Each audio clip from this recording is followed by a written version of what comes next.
पहला पाठ ईसायाह का ग्रंथ 55 वचन 6 से 9।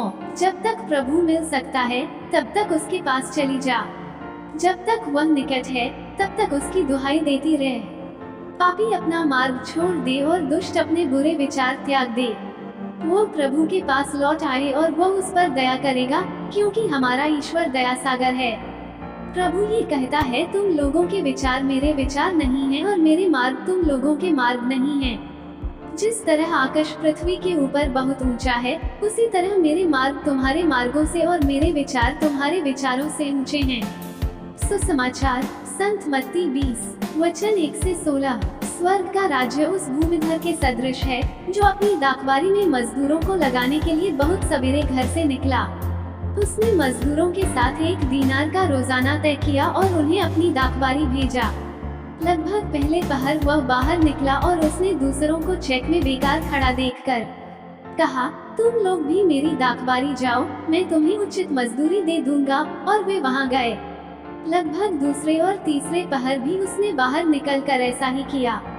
वो 1 घंटा दिन रहे, फिर बाहर निकला और वहां दूसरों को खड़ा देखकर उनसे बोला, तुम लोग यहाँ दिन भर क्यों बेकार खड़े हो? उन्होंने उत्तर दिया, इसलिए कि किसी ने हमें मजदूरी में नहीं लगाया। उसने उनसे कहा, तुम लोग भी मेरी दाखबारी जाओ। संध्या होने पर दाखबारी के मालिक ने अपने कारिंदों से कहा, मजदूरों को बुलाओ, बाद में आने वालों से लेकर पहले आने वालों तक सबको मजदूरी दे दो। जब वे मजदूर आए जो 1 घंटा दिन रहे काम पर लगाए गए थे, तो उन्हें 1-1 दीनार मिला।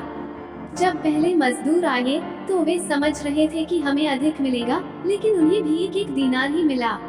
उसे पाकर वे ये कहते हुए भूमिधर के विरुद्ध भुना भुनाते थे, इन पिछले मजदूरों ने केवल घंटे भर काम किया, तब भी आपने इन्हें हमारे बराबर बना दिया, जो दिन भर कठोर परिश्रम करते और धूप सहते रहे। उसने उनमें से एक को ये कहते हुए उत्तर दिया, भाई, मैं तुम्हारे साथ अन्याय नहीं कर रहा हूँ। क्या तुमने मेरे साथ 1 दीनार नहीं तय किया था? अपनी मजदूरी लो और जाओ। मैं इस पिछले मजदूर को भी तुम्हारे जितना देना चाहता हूँ। क्या मैं अपनी इच्छा के अनुसार अपनी संपत्ति का उपयोग नहीं कर सकता? तुम मेरी उदारता पर क्यों जलते हो? इस प्रकार जो पिछले हैं अगले हो जाएंगे। मनन चिंतन। दाख अखबारी में मजदूरों को काम देने वाले मालिक के दृष्टांत में हम देखते हैं कि वो करीबन शाम के समय काम पर लगे लोगों के प्रति उदारता दिखता है और उन्हें भी उन लोगों के बराबर ही मजदूरी देता है जो सुबह से काम कर रहे थे। इस पर जो पहले आए थे वे इस पर आपत्ति उठाते हैं। उन्हें मालिक की उदारता अन्यायपूर्ण लगती है। ये दृष्टांत मुझे उडाऊ पुत्र के दृष्टांत की याद दिलाता है, जहाँ पर पिता अपने छोटे वाले बेटे के प्रति बड़ी दया व उदारता दिखता है, तब बड़े बेटे को इस पर आपत्ति होती है। इन दृष्टांतों में पहले आए मजदूर और बड़ा बेटा दोनों धर्मी लोगों का प्रतिनिधित्व करते हैं और बाद में आए मजदूर तथा छोटा बेटा पापियों का।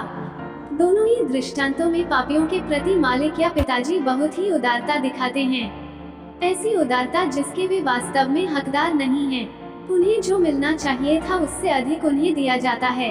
उड़ाऊ बेटा ये सोचकर वापस जाता है कि उसका पिता उसे एक नौकर की तरह रख ले, और वे मजदूर शाम तक चौक पर इसलिए नहीं खड़े थे कि कोई उन्हें पूरी मजदूरी देकर काम पर लगाए, पर उन्हें उनकी उम्मीद से कहीं ज्यादा ही मिल जाता है।